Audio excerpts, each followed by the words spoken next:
د 15 اګست د سیلاب وروسته د منډې پل لا خمخغه شان نیمګړی پروت دی چې عام ولس ته ترې سخت مشکلات راولاړ دي. خو اوس د بازو میاګانو په مشرۍ کې د کلي خلکو په خپلو خرچو عارضي پل جوړ کړی دی، خو انتظامیه وایي چې دا یې لا قانونه کار کړی دی. خو سوال دا دی چې نه خو یې حکومت په خپله دغه پل جوړوي او نه یې ولس ته پرېږدي. دغلته عارضي پل په اوبو کې د ګټو پیلري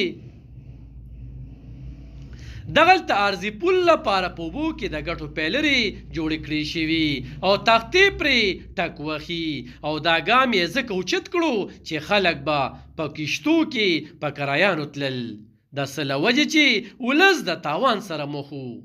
خو دا چې ولس ته د پل د نشتون له وجې څه مشکلات دي نو دوی وایي 60.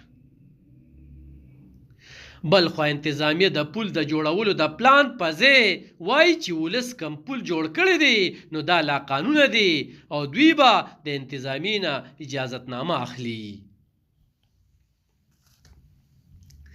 د اسسټنټ کمیشنر خبره په خپل ځای یو لوی سوال دی چې د رشت د نشتون له وجې د پل ضرورت نشته، خو سوال دا دی چې د پړانغار تحصیل، تنګي تحصیل او شب قدر تحصیل د ولس ترمنځه د رابطې دغه یوازنی پل څومره مهم دی.